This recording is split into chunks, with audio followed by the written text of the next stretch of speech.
Hello friends, this is Varsha. Welcome back to my channel.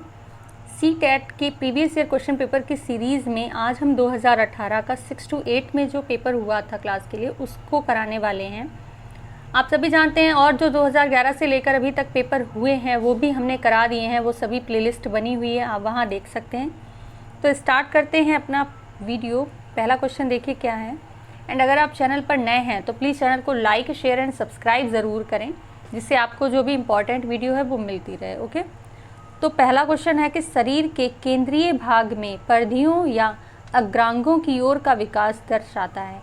मतलब केंद्रीय भाग से बाहर की ओर आ रहा है, तो क्या है, मध्य बाह्य विकास के सिद्धांत को। ठीक है, क्या कहता है ये सिद्धांत?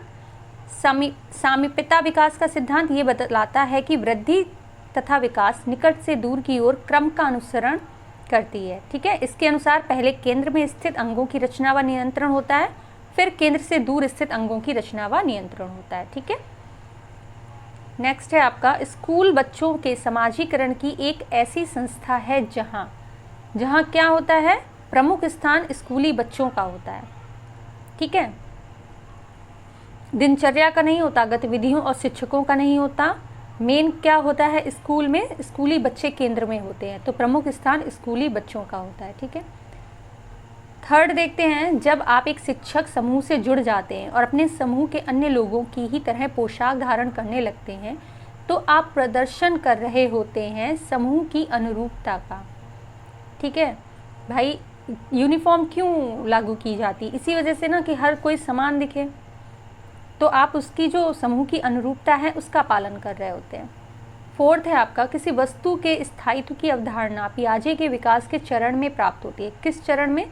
संवेदीगामक। स्थायित्व तभी तो आता है जब बच्चा छोटा होता है और वो किसी चीज़ों को पकड़ने की कोशिश कर रहा होता है। इस अवस्था में वह जान पाता है कि घटनाएं एवं वस्तुएं तब भी उपस्थित रहती हैं जब वे हमारे सामने नहीं होती। तो ये कौन सी अवस्था होगी? संवेदीगामक। ये अवस्था जन्म से 2 वर्ष तक होती है। ठीक है, फिफ्थ क्वेश्चन है, व्यक्तिगत शिक्षा कार्यक्रम की योजना के संदर्भ में बनाई जाती है। व्यक्तिगत शिक्षा क्यों? बाल केंद्रित शिक्षा कार्यक्रम के संदर्भ में बनाई जाती है। ठीक है, इसमें क्या होता है, प्रत्येक बालक महत्वपूर्ण होता है। सिक्स्थ है, किस महीने की आयु के बच्चे, अधिकांश बच्चे शब्दों को मिलाकर छोटे छोटे वाक्यों में बोलना शुरू कर देते हैं? तो 18 से 24 महीने के जो बच्चे होते हैं वो थोड़े थोड़े शब्दों को टूटे फूटे लैंग्वेज में बोलना स्टार्ट कर देते हैं। ओके, सेवेंथ क्वेश्चन, बुद्धिलब्धि या IQ की अवधारणा दी गई है। बुद्धिलब्धि के बारे में किसने बोला है? स्टर्न के द्वारा। ठीक है, IQ के बारे में स्टर्न ने बोला है, याद रखिएगा। और पहला जो परीक्षण है वो बिने ने दिया है, और IQ का जो प्रयोग सन 1916 में टर्मैन के द्वारा स्टैनफोर्ड बिने परीक्षण के उपरांत ही प्रचलित हो पाया था। ठीक है, बात करते हैं 8th क्वेश्चन की सृजनात्मकता को डैश की अवधारणा से संबंधित माना जाता है। तो विविध सोच। भाई, डाइवर्जेंट थिंकिंग, जब अलग अलग दिशाओं में बच्चा सोचेगा तभी तो सृजनात्मकता को ज़्यादा अच्छे से कर पाएगा, तभी वो सृजनशील हो पाएगा, है ना। नेक्स्ट है, यहाँ पर हम सिर्फ राइट ऑप्शन ले रहे हैं जिससे वीडियो इतनी ज़्यादा बड़ी ना हो। किसी भाषा के स्वीकृत ध्वनि संयोजनों को इसके नियमों के अंतर्गत बनाया जाता है। ध्वनि संयोजनों को ध्वनि संबंधी, फोनोलॉजिकल, है ना। एक्सप्लेनेशन देख लीजिए कि भाषा की जो लघुत्तम इकाई होती है वो ध्वनि होती है। याद रखिएगा, ये क्वेश्चन पूछ लेते हैं कि भाषा की लघुत्तम इकाई कौन सी होती है। जब सोचने की प्रक्रिया किसी भाषा द्वारा प्रभावित होती है तो ऐसी स्थिति को क्या कहते हैं? भाषा निर्धारित। ठीक है, ये सिद्धांत वाइगॉत्स्की ने दिया था। इसके अनुसार भाषा संज्ञानात्मक विकास को निर्धारित भी करती है और प्रभावित भी करती है, जबकि पियाजे का मानना है कि संज्ञानात्मक विकास सार्वभौमिक होता है, वह किसी भी संस्कृति या भाषा से प्रभावित नहीं होता। तो बस इसी पॉइंट पर, भाषा पर ही जो वाइगॉत्स्की और पियाजे हैं उनकी दिशाएं अलग हो जाती हैं। ठीक है, 11th देखते हैं, अपने अनुभवों और लक्षणों के आधार पर उपकरणों में खराबी के कारण की परिकल्पना का परीक्षण कर रवि उपकरणों की मरम्मत करता है। तो यह क्या कर रहा है? अनुमानी विधि का। अनुमानी विधि के जन्मदाता आर्मस्ट्रॉन्ग माने जाते हैं। इस विधि की विशेषता यह है कि विद्यार्थी को अपने निरीक्षण तथा प्रयोग से स्वयं खोजना होता है। अध्यापक विद्यार्थियों को बहुत से क्रियाकलाप बताते हैं, फिर विद्यार्थी स्वयं प्रयोग करके निष्कर्ष निकालता है। ठीक है, नेक्स्ट है आपका, दिव्या अक्सर निर्देशित कार्यों को छोटे छोटे हिस्सों में विभाजित कर आसान बना लेती है। वह उपयोग करती है उपलक्ष्य विश्लेषण विधि का, कि अपने लक्ष्यों को छोटे छोटे लक्ष्यों में बांट लेना। अब जैसे आप CTET का एग्ज़ाम दे रहे हैं, आपको पता है उसके 5 पार्ट हैं, आप एक साथ नहीं उनको प्रिपेयर कर सकते, तो आप थोड़ी सी टाइमिंग बांट लेंगे कि इस टाइम पे हमें CDP पढ़ना है, इस टाइम पर ये पढ़ना है। इस तरह से ही तो आप अपने लक्ष्यों तक पहुंच पाएंगे, है ना। नेक्स्ट है आपका 13, पुरुष और महिला की भूमिका का निर्धारण समाज करता है। यह कथन बताता है लैंगिकता का एक सामाजिक अवतरण। ठीक है, कि लैंगिकता जो है वो एक सामाजिक अवतरण है, सोशल कंस्ट्रक्ट है जेंडर। ठीक है, नेक्स्ट है ग्रेडिंग, कोडिंग, अंकन और क्रेडिट संचयन प्रणालियाँ के कुछ उदाहरण हैं। किसके? अधिगमकर्ताओं की उपलब्धि के आकलन की गणन विधि। जो अधिगमकर्ता हैं, जो लर्नर्स हैं, उनके जो अचीवमेंट हैं उनको आप किस तरह से असेस करेंगे वो बता रहा है। ठीक है, अधिगमकर्ताओं की उपलब्धि का आकलन शिक्षकों की सहायता करता है शिक्षण अधिगम विधियों की प्रभावशीलता का मूल्यांकन करने में, कि शिक्षण अधिगम विधियां जो हैं उनका कितनी प्रभावशीलता से आपने यूज़ किया है, वो भी जो है यहाँ पर शिक्षकों की सहायता करता है। ठीक है, समावेशी शिक्षा के सिद्धांत पर आधारित है। किसके सिद्धांत पर? समता एवं समान अवसर की। ठीक है, यहाँ पर क्या है, हर एक बच्चे को, चाहे वो किसी भी तरह से अक्षम हो, किसी भी तरह का बच्चा हो, आपको सभी को समान अवसर देने हैं और समता का अनुभव कराना है उनको। ठीक है, ये नहीं कि कोई अच्छे परिस्थिति से आया है, अच्छे घर से आया है तो आप उसको ज़्यादा बढ़ा रहे हैं, ये नहीं करना है। दिव्यांगजन अधिकार अधिनियम वर्ष में लागू हुआ। किस वर्ष में? 2016 में। देखिए 16 दिसंबर वर्ष 2016 में लागू किया गया। यह विधेयक 21 वर्ष पुराने दिव्यांग व्यक्ति अधिनियम 1995 का स्थान लेगा। तो ये भी इम्पॉर्टेंट बात है कि ये किसका स्थान लेगा? 1995 का। ठीक है, व्यक्तिगत विविधताओं वाले बच्चों को पढ़ाने के लिए ऐसे विद्यालय होने चाहिए जहां शिक्षक व्यक्तिगत विविधताओं के आधार पर वर्गीकृत की गई कक्षाओं के विभिन्न वर्गों में पढ़ा सके। विविध अधिगम आवश्यकताओं के अनुसार विभिन्न शिक्षण अधिगम प्रविधियों का प्रयोग करने में प्रशिक्षित हो। तो आपका राइट ऑप्शन यहाँ पर बी है कि कितने व्यक्तिगत विविधताओं वाले बच्चे, यानी कि अलग अलग उनकी जो व्यक्तिगत है तो पर्सनालिटी है, उससे रिलेटेड ही आपकी जो शिक्षण अधिगम प्रक्रिया हैं उनका यूज़ कर पाओ आप। ठीक है, तो यही मोस्ट इम्पॉर्टेंट है। एक जैसे शिक्षण विधियाँ अगर सभी पर लागू करेंगे तो बच्चा सीखने में भी बोर हो जाएगा और कुछ को चीज़ें समझ आएंगी, कुछ को नहीं आएंगी। ठीक है, निःशुल्क एवं अनिवार्य बाल शिक्षा अधिकार अधिनियम 2009 दिव्यांग बच्चों की निःशुल्क शिक्षा के अधिकार को सुनिश्चित करता है 6 से 18 वर्ष। आपको पता होगा कि जितने भी नॉर्मल बच्चे होते हैं उनके लिए जो शिक्षा अधिनियम है वो 6 से 14 वर्ष तक के बच्चों के लिए है, बट दिव्यांग लोगों के लिए जो 2009 में शिक्षा अधिकार अधिनियम बना है उसमें बच्चों को 6 से 18 वर्ष के दिव्यांग बच्चों को लिया गया है। ठीक है, और ये 1 अप्रैल 2010 से जम्मू कश्मीर को छोड़कर संपूर्ण भारत में लागू हुआ।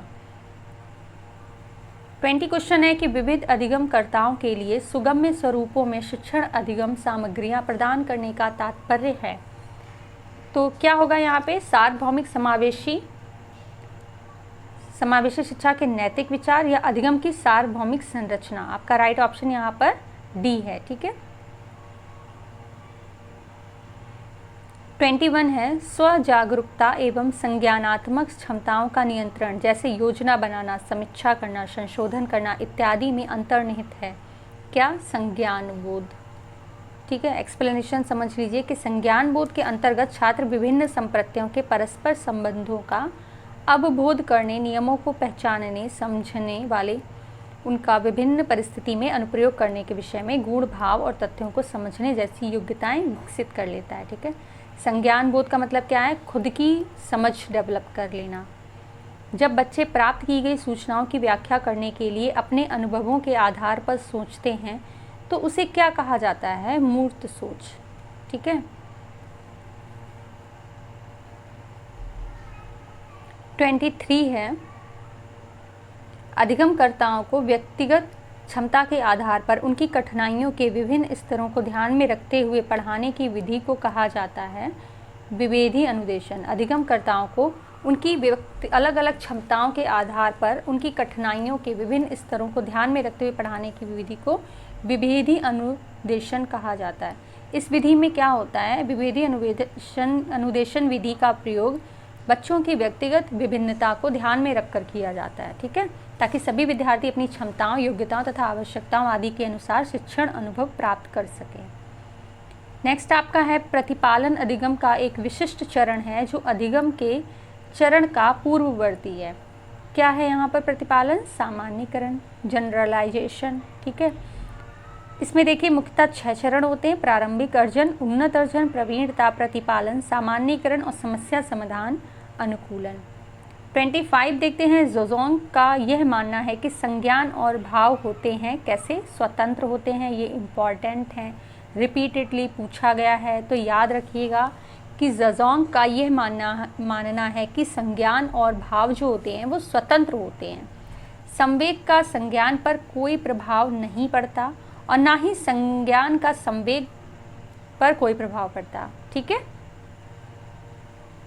ये ज़ोज़ोंग के अनुसार है। पहले से सीखे हुए कार्यों में सुधार लाने के लिए शिक्षक बच्चों को प्रदर्शन देकर सिखा रहा है, वह शिक्षण की विधि का प्रयोग कर रहा है। कौन सी विधि? प्रतिरूपण, मॉडलिंग, ठीक है। इसमें क्या होता है कि जो मॉडल है उसके व्यवहारों का अवलोकन पर अधिगम करता है, अर्थात वह किसी प्रतिरूप व्यवहारों को देखकर सीखता है। नेक्स्ट आपका देखते हैं क्या 27।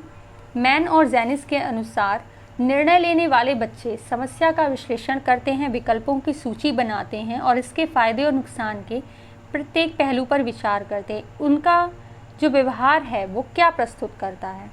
तो वह करता है कि बच्चे जो है बहुत सतर्क हैं। समझ रहे हैं कि वे किसी समस्या के प्रति पूर्णतः सतर्क होकर अपने सम्मुख उपस्थित समस्या परिस्थिति का पूरी तरह से विचार करते हैं और उसे अच्छी तरह से समझकर अंतर्दृष्टि और सूझ के द्वारा समस्या का समाधान खोजते हैं, ठीक है।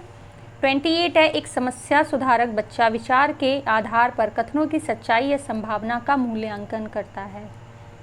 एक समस्या सुधारक बच्चे की बात हो रही है तो वो किस तरह से करेगा? लॉजिकल, ठीक है। समस्या सुधारक बच्चा तार्किक विचार के आधार पर कथनों की सच्चाई या संभावना का मूल्यांकन करता है।